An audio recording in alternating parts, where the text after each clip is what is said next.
guys were able to come and you chose to come and listen to this. I'm super excited to learn from these panelists. So we're going to let each one introduce themselves. Danielle, do you mind starting and then coming down? Okay. So I'm Danielle, and my bio says I'm studying software engineering, but I kind of decided I don't like computers that much. So now I'm going to work with animals. Nice. I'm Andy. I'm a comic book artist and writer, dabbling in photography. Yeah, that's enough, I guess. Wonderful. I'm Ben. I'm a PhD student in communication at the University of Utah. I like to study collisions between disability and gender, and I'm really happy to be here.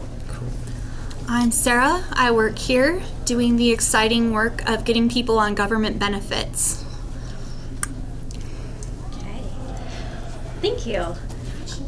Yeah, that'd be great. Wonderful. So we're going to let you guys ask questions. We do have some questions that were submitted before. I'm going to do something real quick to the lights. Sure. Sorry. Yeah, thank you. We do have some lovely natural light kind of coming in here, so that is nice. That one or this one? The first one. First. First. Yeah. It's really good. Good call. Thank you. We gotcha. Thank you.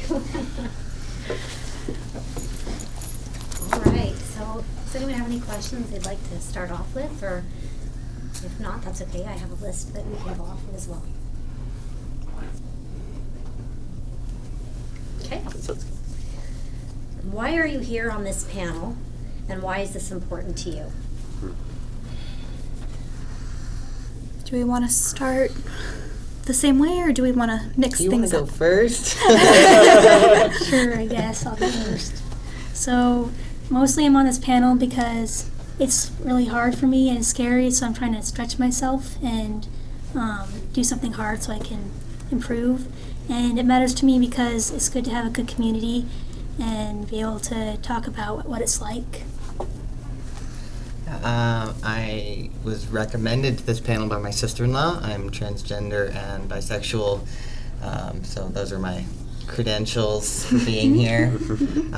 Yeah, doing this kind of thing is a little more comfortable for me. I've done like conventions at comic book conventions, done panels, that kind of thing. So I am here because I like to talk and tell people what to do.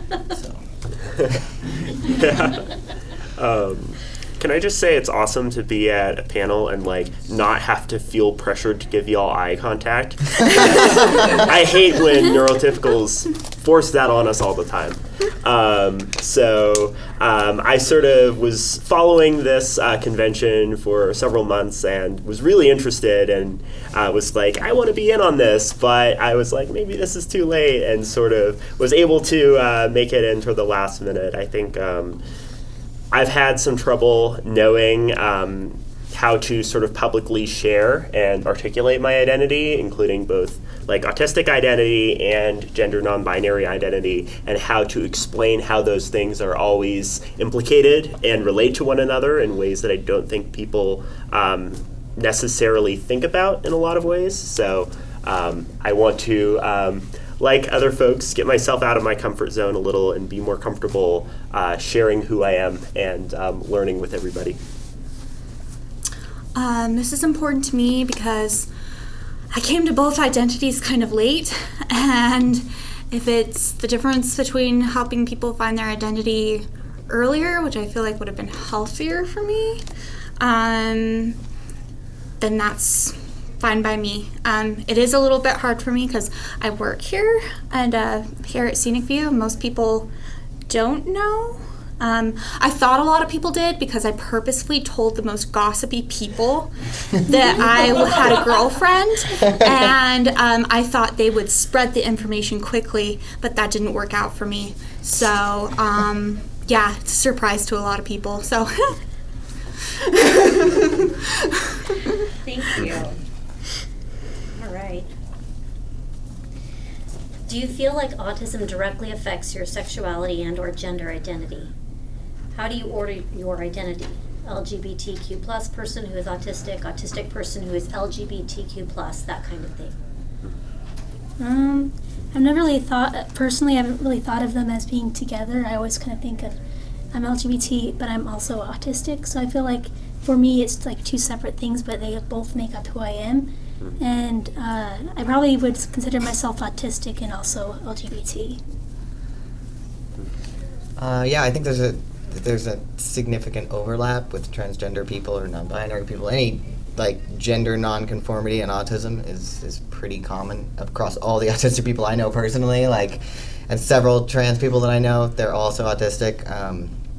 So I think that there is some science. There's been some studies done that show that autistic people in general like kind of have non-binary leaning brains. So yeah, I think that they are interconnected, and I think whenever we figure out what it is that's causing one or the other, they're gonna be very similar causations or environmental things, who knows. But yeah, I do think they are strongly connected.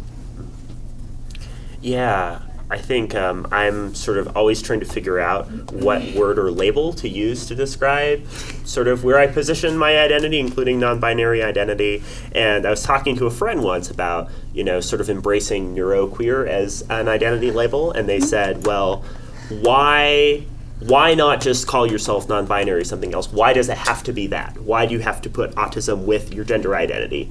And the sort of answer that I thought about over weeks and months was, well, being/becoming autistic implicates the very basis by which I understand what gender even is, let alone what my gender is. So for me, right, the autism implicates how I know those things, how I understand gender, how I relate gender day to day, how I relate or understand what other people's gender is. So I sort of, to me at least, I position that first because that is a framework, and a framework I consider myself to be lucky to have, that allows me to think about gender and my own gender, the gender of folks that I interact with, that sort of thing. Kind of the same. So I really like the words neurovague and neuroqueer, just because I feel like autism does affect my idea of gender. I do identify as cis because female works well enough, and I'm pretty comfortable there. But yeah, I feel like it definitely does affect, that one thing is definitely affected by the other. Does anybody have any questions yet? Yeah. So, with all this going on, how do you guys feel about how everyone today in phones, the internet, just say like, you know what, I identify as the lucky toaster, or today I identify as chair. Do not offend my gender as being a chair. What are your guys' thoughts on that craze, and does that insult or what, inspire? Is it funny? Yeah, it's real frustrating when people make jokes like that, because I'm like, there are people who identify as trans or somewhere on the trans spectrum who don't want to get medical interventions done, which is fine. You cannot do that. But for those of us who do, who want surgeries and hormones, I take hormones once a week and I've had a top surgery. And for those of us who need those kind of services, getting taken seriously and having our insurance companies pay for them is very important. These are life-saving surgeries. They're not, for many of us, they're not frivolous. They're not cosmetic. They're a needed medical treatment. So when people trivialize gender identity, it does make it harder for us to be taken seriously in the world, which makes it harder to be taken seriously on issues that are life-saving for us. So yeah, it's frustrating. And I don't know if it's, sorry, do you want to? No, go for it. I don't know if it's an aspect of autism, but I never know whether or not people are serious. Because, Right. because as a child, I seriously did not think I was a human being. Like, I thought I was probably something else, and I was waiting for someone to come get me. So, like, as an adult, I'm like pretty certain I'm just autistic and a human being. But as a child, like those kinds of things would have made sense to me. So I never know if people are being serious or if they are making fun. And so that I don't know. I just don't know.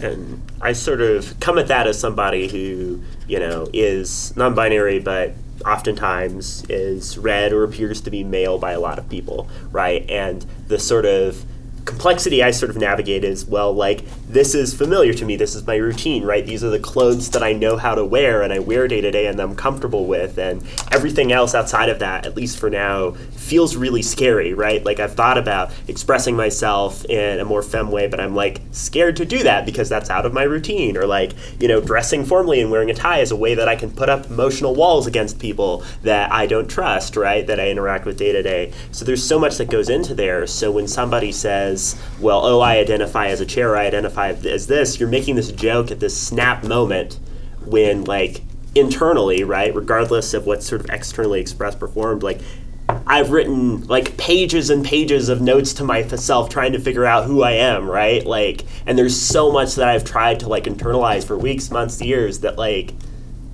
is not necessarily externally there and somebody doesn't see. So when they make that type of judgment, it's like, you, like, identifying, like, non-binary is not as simple as saying, oh, I'm a chair suddenly. It's like, so much has gone into trying to figure out that I think gets trivialized in those situations.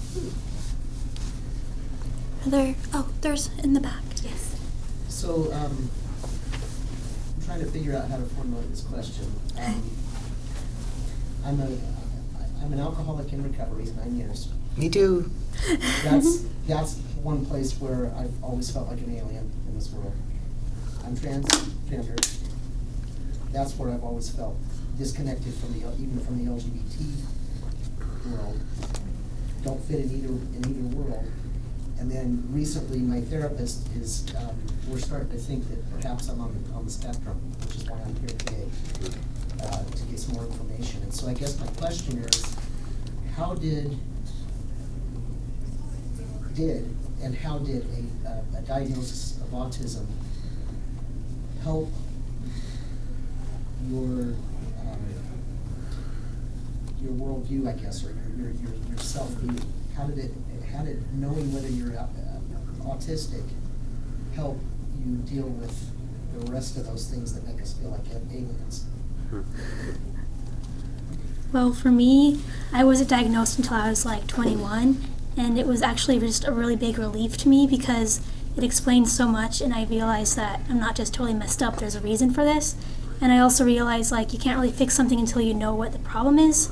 So I was actually really happy to have a diagnosis and also be able to be part of a community as well, be able to learn from other people who are also on the spectrum. Yeah, I wasn't diagnosed till I was in my late 20s, early 30s, and it was a huge relief to me. I was like, I'm not an alien, I'm just autistic. That's great news. And I was terrified going into the interview, actually, the appointment, because I had read online, they're like, autistic people don't have a sense of humor, and I'm like, but I'm hilarious. I'm gonna go in there, I'm gonna make her laugh, and then she's not gonna diagnose me. That was my biggest fear. And then I'll never know what's wrong with me. That was my big fear going in. But no, aside from the jokiness, it has been just knowing that it's not that there's something wrong with me, and that there's a thing that's just different about me, and understanding how my sensory problems work and how my social stuff works, and like figuring that out slowly over the years has been a massive, just knowing was a relief, but that's made a massive difference in my life, especially being able to recognize when sensory overload is coming on and how to remove myself from the situation quickly and exactly how much time I need to bounce back alone.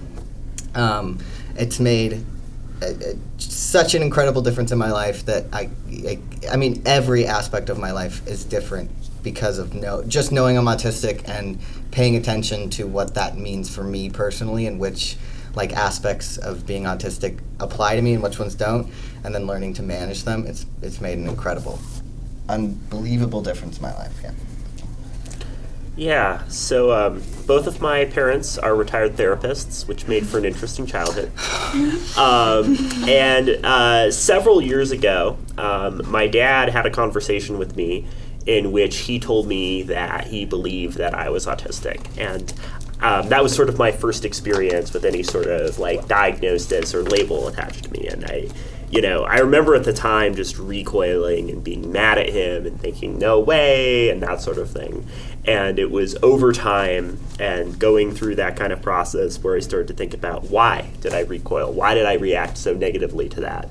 And I think, especially as somebody who hasn't realized that aspect of my identity until an adult, there's so much that I've internalized as very negative, pathological, like so many of the representations and portrayals of autism that we hear all the time that are so stigmatizing toward folks like us, that so much informed how I responded to the possibility of something like a diagnosis, even.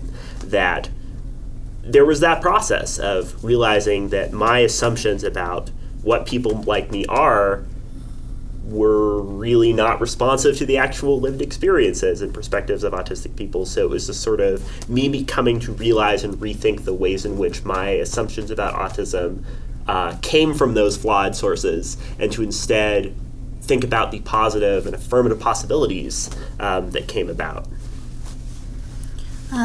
Yeah, it helped me tremendously. I figured out the autism label before I figured out the other label.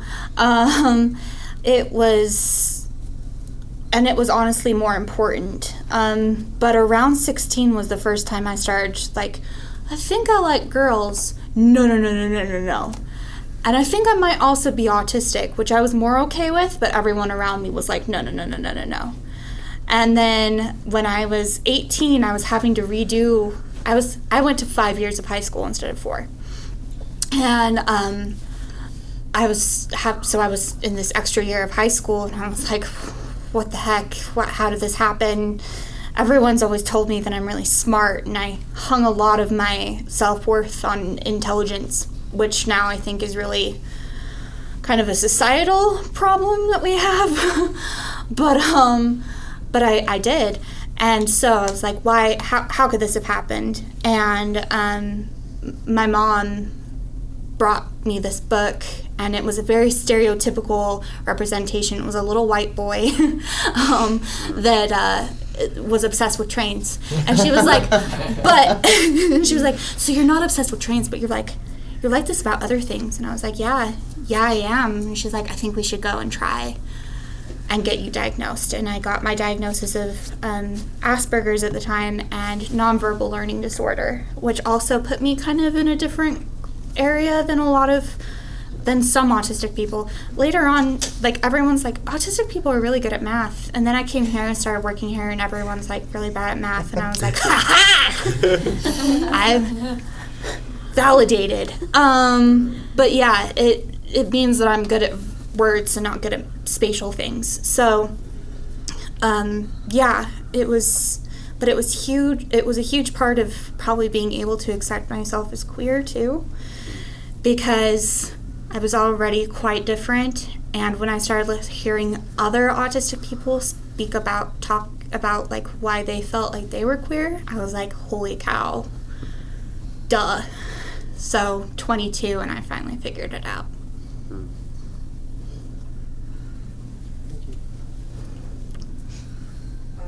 I have 2 questions, kind of. For Benjamin, one question is, if your parents were therapists, why didn't they diagnose you with autism earlier? Mm-hmm. And then the second question is related to your non-binary label, and then this person back here, and your trans label. Like, well, mostly these two, because you both have facial hair. Mm-hmm. So, like, doesn't that kind of slot you into one gender category? I don't know. Yeah. I don't understand it. Sure. That's why I'm asking. I don't mean any offense. No. That's why it's hard to, like, talk at these places, because people are very sensitive about gender stuff. Yeah. But I'm just trying to understand. Yeah. Yeah, and it's super helpful too, because these are the types of questions that I feel like a lot of people think but don't ask, and don't sort of give us the space to address, which in many ways does a disservice to us, right? So I think, so speaking to the first question, I'm honestly not sure. I think that to some degree there's a bit of like denial and not thinking about it. Like, my mom was very much like, no, that's not how he is because there's certain assumptions, like, oh, look, he's doing well in school, or that sort of thing.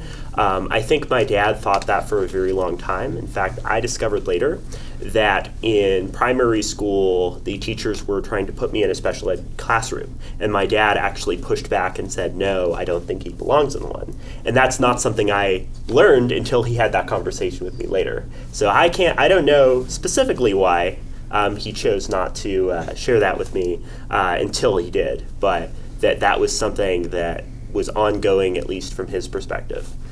I think to speak to your other question, right, I think that, yeah, gender is really a tricky thing to navigate, and that broader question of how do I sort of express myself, right? So if I internally feel like, I know that I'm not male, I don't identify in that way, that doesn't fit with who I am, right? That's how I feel internally. That's how my mind feels. That's how I know I am as a person. And then I've got this body, right? And it's like, what the hell do I do with this body? What actions, what performances, what dress, right? And I think, for me at least, I have so often defaulted to what has been my routine, what has been safe, what has been something I've expressed or known. And I think the broader question is, right, like, how do we come to associate certain characteristics with a gender, right? So there's this, like, there's this really... Some. Right, but when we think about, like, what is the human that can grow facial hair, right? If we sort of think about that in the context of gender, it's the ways that we have a socially constructed, like, assignment of gender that doctors have given us. So there's certain body parts and perspectives that has said, you are a man or you are a woman, right? Like, we didn't get to choose those things. Doctors gave us those things because they saw certain things about us and they said, that makes you a gender. And so we sort of already start from those positions, I think, and then try to figure out what to do with those things, with the bodies that we have that might not match the things that we were told that we are. You don't have to answer anything if you don't want to, but if you would like to, you're more than welcome to. Sure. I'll be 53 next month. I didn't come to terms with my correct gender until I was 50, and this all came out of a syringe. And like the way I come to, I don't understand some of the fluid stuff. I'm a boring white guy, very boring white guy that was born with the wrong parts. So in that sense, I identify. I'm about as cis as you can get without, without having been born with the correct parts. And so I did not look like this 3 years ago. And I'd be happy to talk to you. If you have more questions, I'd be happy to talk to you after this. All right, anyone want to add anything to that, or? I don't know. I think it's good. Okay. There was one question here. I'm going to kind of deviate from going down in chronological order because I think it relates to what was talked about from the last question. Do you have a community, online or locally, that you feel you are a part of? How did you find that community? So there's lots of communities around here. There's In Circle. I haven't been there, but my sister has, and she says it's great. And then there's, I've been going to UVU, so there's a club there. And there's lots of fun activities. And then there's lots of like Facebook groups and things that I've also been able to find a community on that I've really enjoyed. I don't really have like a queer community so much. I have one group chat that's a bunch of trans guys that I met at like this retreat thing.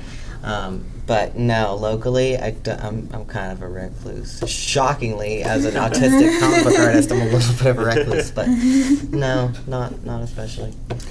Yeah, not a whole lot in terms of like, I don't know, gender identity specific communities. I am really involved in the college speech and debate scene, and there's a lot of folks who I think have come from somewhat similar social locations and spoken about issues related to gender identity and the performance of speaking, debating, being in those settings as a way that's helped them understand, which has helped me understand too.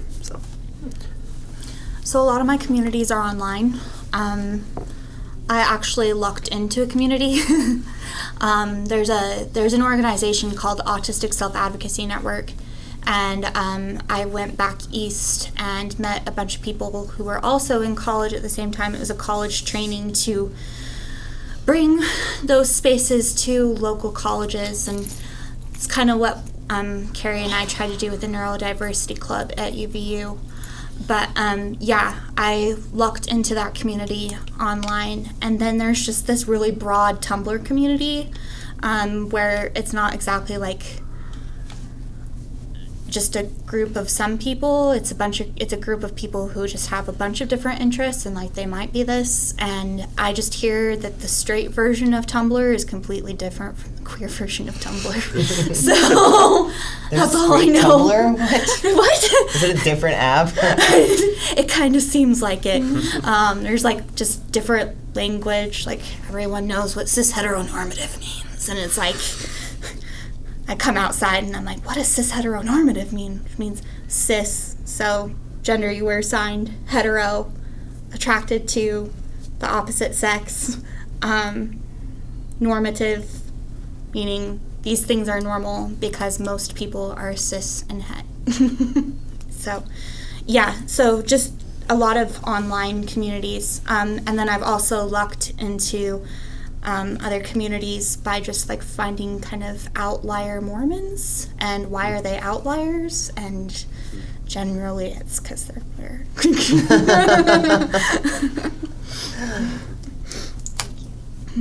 Any other questions? Okay.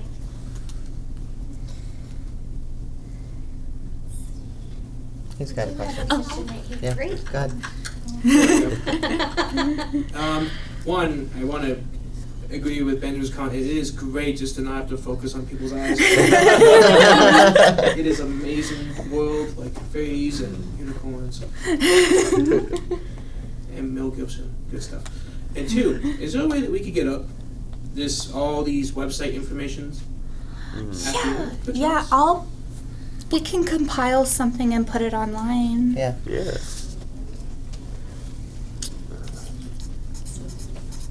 Facebook event or something? Yeah. Well, I mean, like all of it, just Resources. kind of greedy that way. It's what all of it. Online. So I'll make sure that there's like a separate piece of the AutCon website that has that on it. Next question. I'm thoroughly enjoying learning all that I can here, so we'll try and squeeze as much as we can. But if you have questions, let's always do that. Oh, Can I just make a yes. comment? Yeah, absolutely. I just want to say that I think that all of you are incredibly brave, and that it's really helpful to hear this reflection. It's really informative, and I don't know. I think I'm really proud of that you'd be willing to share like you are. Thanks. I agree. All right. How do you feel like being autistic and LGBTQ affects the rules of relationships? I'm honestly not sure. I feel like it's kind of extra hard because for like being autistic is hard with relationships, but then being LGBT and not really knowing, like, I haven't had a lot of experience in relationships, so that aspect also is hard. So I feel like it's just kind of extra hard because you have multiple things you're trying to deal with. So that's my opinion. For me, it was mostly just confusing not knowing that I was trans and autistic growing up, because and being bisexual, it was like, that didn't give me a ton of clues, except looking back, I'm like, oh, well now the way I behaved made sense, right? The way I behaved with girls made sense, and why my girlfriends who identified as lesbians were like, what is your problem? Like, I drove them nuts, and it turns out it's because lesbians are not into men that way, and so I drove them insane. They were just like, no, why are you such a dude, right? Like, I mean, literally, that's how they were. And so it really made sense looking back, like, oh, this is why I behave this way in relationships, and specifically being trans and not knowing it, like, oh, okay, now I know why I interact with people, and now in certain ways. So it's more, for me, it's more like a past tense thing where I can look back and be like, oh, this explains everything I've ever done in my life. I mean, like I said, being autistic and being trans, like, they're so interconnected for me that it's really hard for me to separate them. So I can't be like, oh, well, if I were only autistic, then I would behave this way in relationships because they're like I don't know which things are being caused by autism and which things are being caused by being trans. Some days they seem to be like it's the Venn diagram is like it's almost a circle for me. So. Yeah. When thinking about that question, I think about both a relationship I had before I knew either of those things about my identity and a really awesome and constructive and great relationship I'm in now. And I think that when I sort of reflect on the contrast between those things, I think it's figuring out certain things about myself that I can sort of share with that person, and having that person sort of know and be accepting and willing to sort of accommodate those things, to know that there are certain like routines that I like to do, right? Like where I have very specific things that I will eat for breakfast every single day and like have with my lunch every single day, and not have that be something that's made fun of, to know that that's a part of me and part of how I navigate the world, or know that just because I'm not giving the person eye contact doesn't mean that I'm not listening or engaging with them. So I think the figuring out more and more about myself has been great, because it's been helpful for me to communicate to somebody else what they should expect, and then also to realize how to navigate a relationship with somebody who also is willing and open to hear and accept those things too, which is in many instances hard to find, especially as somebody who, had to tell somebody who I like had started dating, I was like, I can't be a man for you. That's not who I am. Sorry.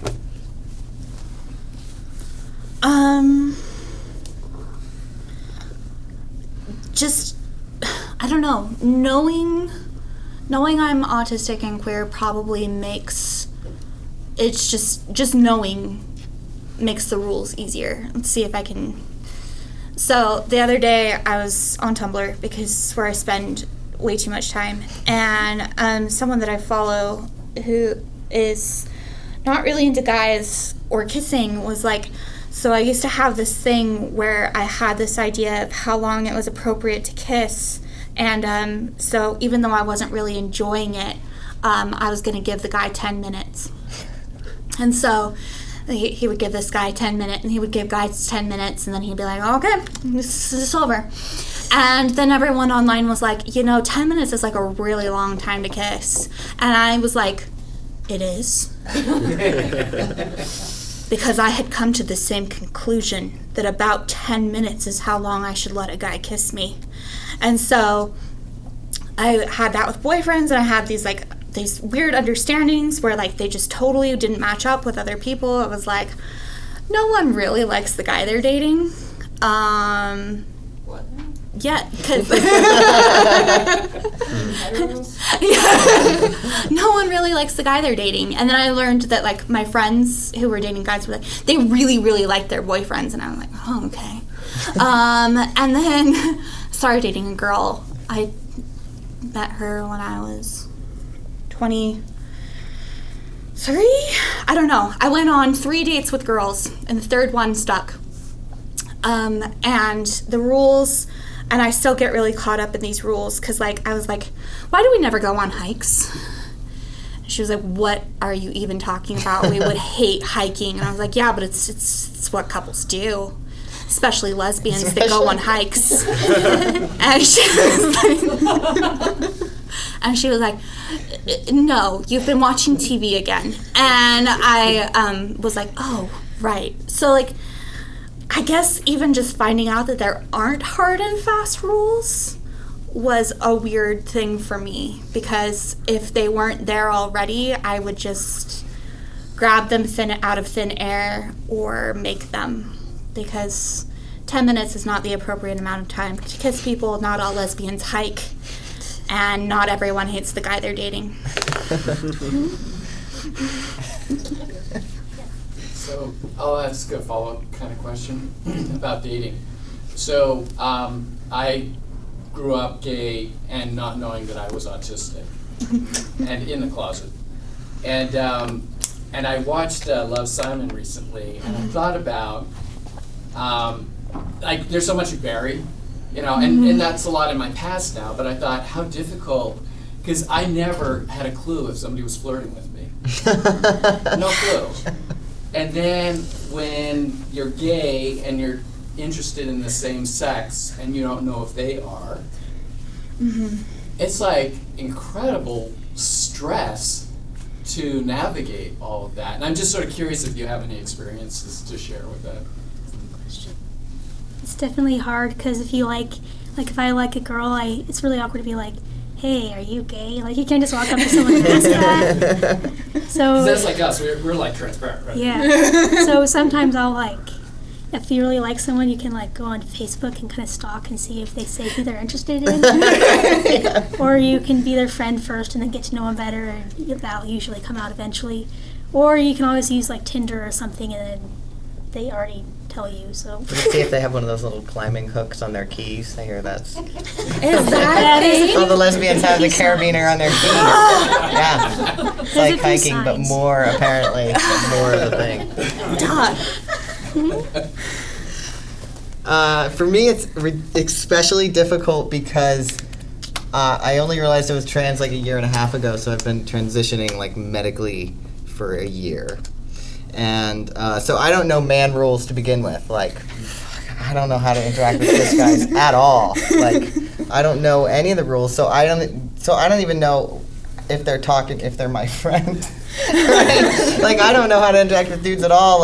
As a guy, and now people are starting to read me consistently as male, and I'm just is he being a bro with me, or is he hitting on me? I have no idea. So it's incredibly complicated. I can usually tell when women are interested in me a lot more. It's easier for me because I mean, spending 34 years of my life as in a female body, I understand how women work socially with each other. I had to actively learn all that stuff. And I think I realized I was autistic before I realized I was trans. So I think that kind of helped because I spent those years in between aggressively learning human behavior intentionally. So it's helped out with women. Now I have really good relationship with women, and I don't know what to do with boys at all, and it sucks. It's so weird. I don't know. I don't know who's talking to me nice or not. You're doing great.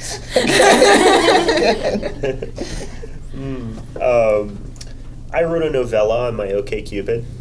I just laid it all out there. I'm I'm autistic, I'm non-binary, here's what it is. Because I cannot tell you, if I didn't put that out there, how frustrated I was with the first dates I went on where I would disclose and share those things, and things very clearly dead-ended. And my thinking was, I would much rather put that out there and have, barely anybody message me back, but at the very least, the people that did either didn't read anything, in which case that will become a problem later, or they did, and they're still interested in me, which is great because I'm no longer afraid of putting that out there to myself, and I understand the ways people might choose to or choose not to disclose certain things, but, I felt more comfortable putting that out there about me from the get-go, and it felt really special to me to know that there's somebody who, genuinely is interested in me for who I am, and that recognizing that was possible kind of became an amazing experience. Bless the internet. Mm-hmm. There was just no other way. Because I was at UVU and I kept seeing this really cute girl, and she had pink hair and she wore this leopard coat, and I was like, what a cutie. And then I went online onto OkCupid, wrote out the autism and everything like that, and then clicked the straights can't see me. Do you know that button? I do. I don't want to see or be seen by straight people. Yes. This is the funniest. I was invisible, and then I saw her, and I was like, "This is super creepy. I've seen you around. I'm so sorry. Your hair is so bright." Of course I recognize you instantly, and she was like, "It's not creepy at all. We met in a coffee shop, and it all worked out." And so it's almost 4 years now. Oh. But yeah, that's kind of been the whole thing, because I'll stand around and I'll be like, maybe, but I have no idea, and there's no way that I could ever read any social tells that would ever tell me unless someone came out and was like, I'm a giant lesbian. So, and thankfully that's kind of what she said on her profile. So, I was like, yes.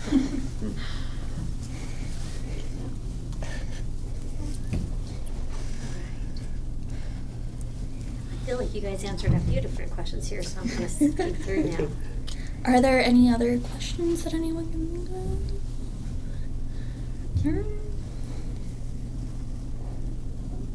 I have a question. Is there a support group, like a peer support group like this that a person can join? I know on Facebook there's a Facebook group for LGBT autistic people. I just joined it yesterday, so I don't know if it's any good, but I found it. I think that's kind of why this convention exists, because there really isn't so much.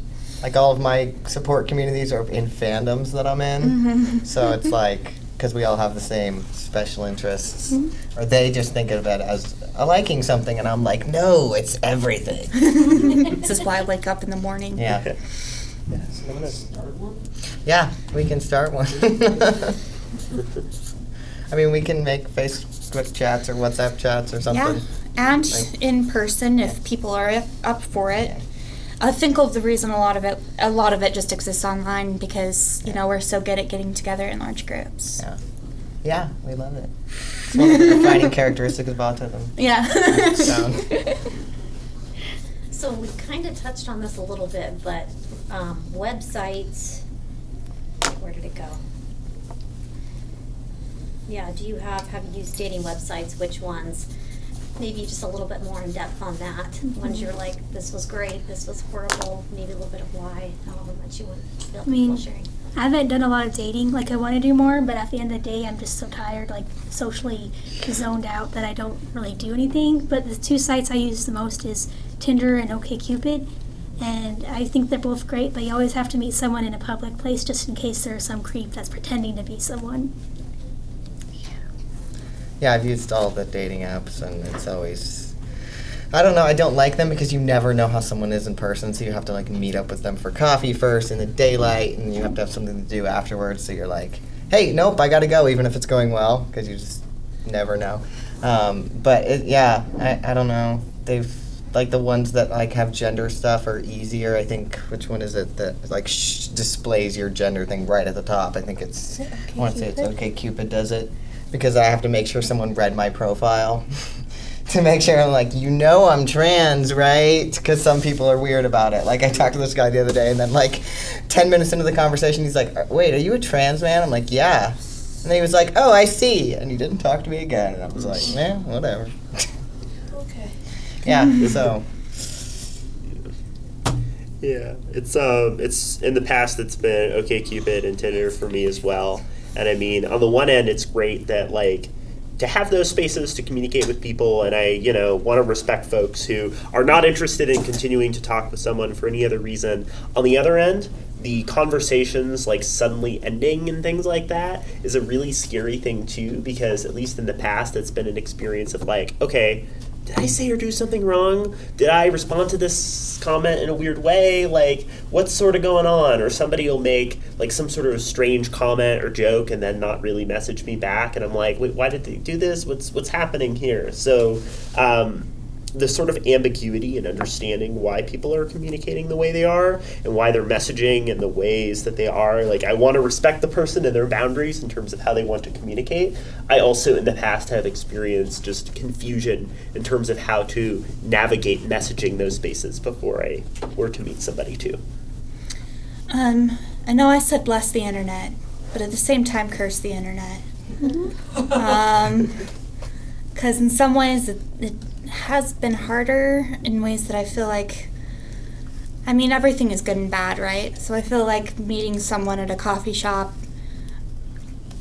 organically, like without having set that up online, would have good things the way that online groups wouldn't. But yeah, I used OkCupid, and I got my girlfriend, I got her. You ordered her. I ordered her from eBay not long before, but shortly before Tinder became a thing, so I have no idea about Tinder. But I used OkCupid and Plenty of Fish, and OkCupid was nice because it had that little box of not being seen or seeing straight people, which nothing against them, but it really opens you up to being messaged really weird things. Yeah. Some of the gross things that I've been. I was propositioned by a man in Canada who wanted a young virgin to come live on his farm with a couple of other young virgins. And like. Was this a 1970s cult leader? I'm almost positive it Wow. was. But the other part, and then another part of me is like, again, I never know when people are joking, so I'm like, maybe this is a joke, but I blocked him just in case. Anyway. It's a good call. But yeah. So, OkCupid, I know a lot of people who have met on Tumblr, which is just so weird because Tumblr is such a weird, like, across the universe thing. So you fall in love with someone in Europe, and it's like, too bad. Good luck getting to Germany. So, yeah. There's a lot of online things, and I think there's actually, at least for a while, there was a Facebook group of autistic, like,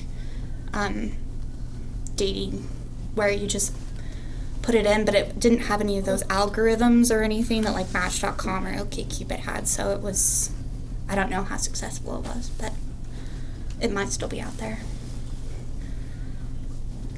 What does your tattoo say? Like, I've been looking at This one? Yeah. This is the opening line to 1984.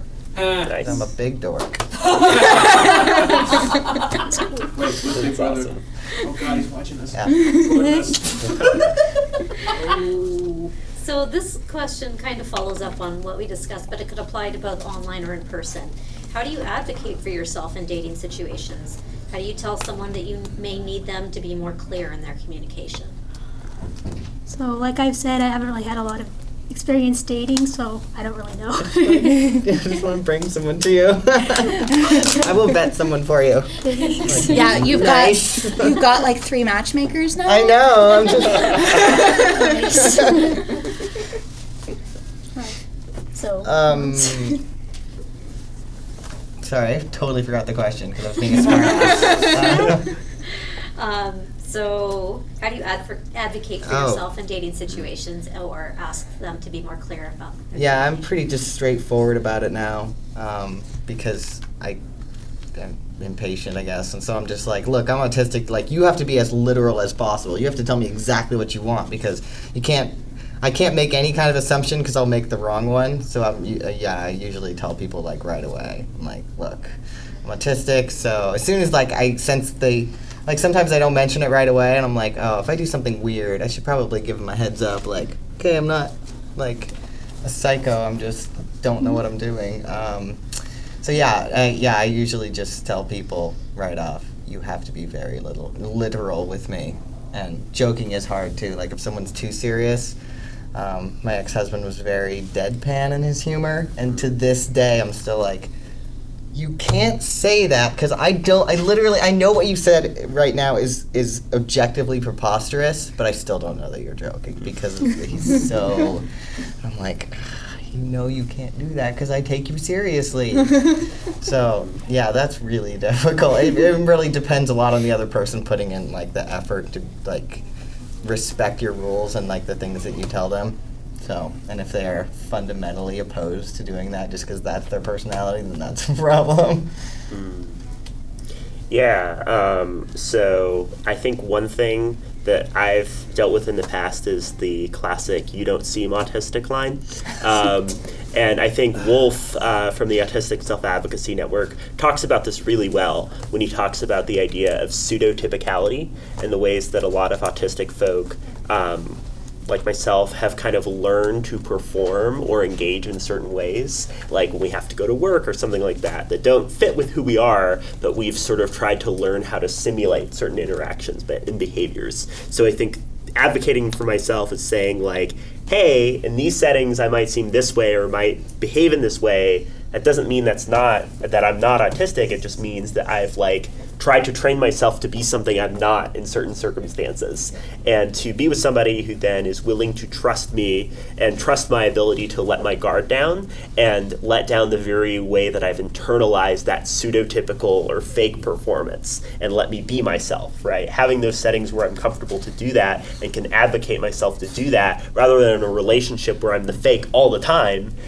is the challenge, and I think is something that I have sort of started to learn how to do in really ways that's helped a lot.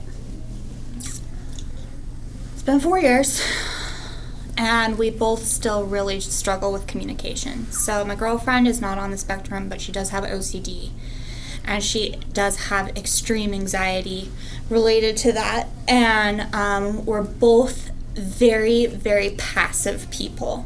So we could both be doing something that really makes each other mad, like really, really mad, and we'll never tell each other. We figure it out on accident.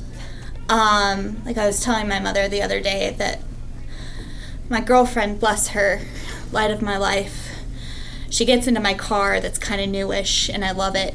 And she is so femme that she always crosses her legs. And she crosses her legs. It's a joke among us, sorry. Like, we have a lot of, like, things that are like, oh, you're so femme, you cross your legs.